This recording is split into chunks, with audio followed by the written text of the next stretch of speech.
In this video, I'll be talking about ownership. Ownership is what allows Rust to execute code in a performant manner and helps ensure that compiled code executes correctly under various circumstances. All programs must track their memory usage. If they fail to do so, a memory leak occurs. A memory leak is when a program fails to track which memory is being used, and so then it has to reserve new pieces of memory. All programming languages utilize their own method of managing memory, and Rust utilizes what is called an ownership model. In the ownership model, the owner of the memory is responsible for cleaning up the memory, and an owner in Rust is simply a function. In Rust, the memory can either be moved or it can be borrowed from the owner. Let's take a look at an example. So far in our programs, we've been moving memory. So let's break that down. In this program, we have a light enumeration with two variants. We have a function that displays the light. It simply matches, and depending on what kind of light it is, it displays an appropriate message. In our main function, we create a dull light, assign it to the dull variable, and then display the light 2 times. There is a problem with this program, however, and that is, since we're calling display light twice, the program will not compile. Even though everything looks fine, there is an error. The error is due to the ownership model. When we create this new light and assign it to the dull variable, it is owned by the main function. So anything between these curly braces is owned by the main function. When we call display light with our dull light, this dull light is being moved into a new function.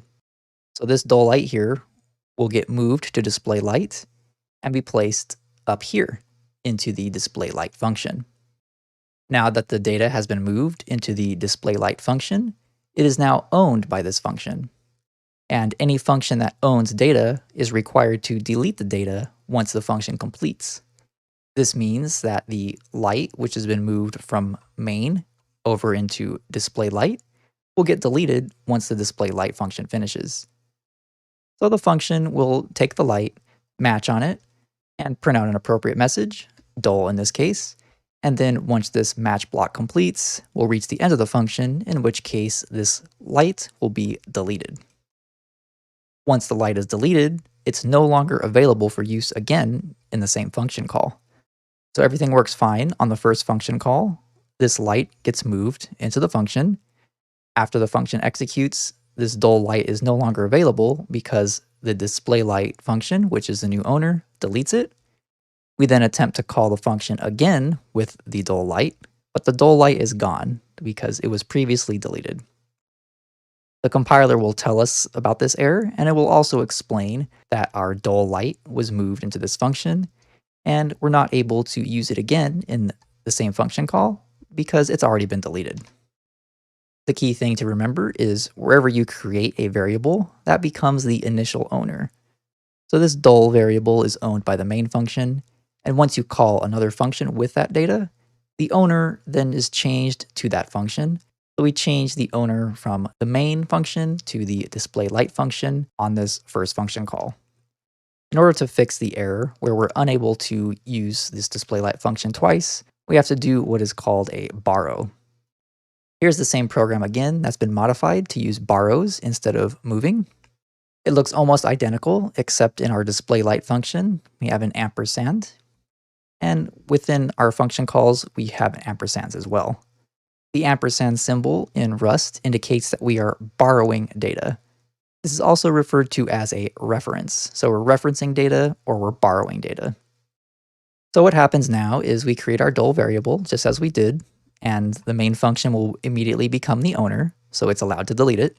We call the display light function, and we let the function borrow the dull light. So this dull light will go up here just as before, and we see that it's borrowing the light. The owner is still the main function. The display light function will match. It will print out dull since it's a dull light, and then we will return from the function back to the main function. Since the display light function is borrowing this light, it's not allowed to delete it since it is not the owner. The main function is still the owner. So once control goes back to the main function, we can call display light a second time with the dull light because the dull light still exists. It's still here because the owner has not deleted it yet, because we have not reached the end of the function yet. So display light will be called twice, it will print out dull 2 times, and then our program will properly compile and run. Remember with ownership that when you create a variable within a function, that function will own it. So we create the dull light here in the main function, so that function owns this dull light. When we use the ampersand symbol, as we see here in the function call and the function signature, that means that this function here, display light, will borrow the data. And if it's borrowed, it's not allowed to delete it, as only the owner is allowed to delete the data.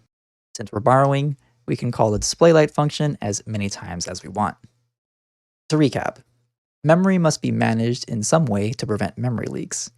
Rust uses an ownership model to accomplish memory management. The owner of the data must clean up the memory, and this will automatically occur at the end of the scope, which is the end of the curly braces. The default behavior when you're calling functions is to move the memory to a new owner.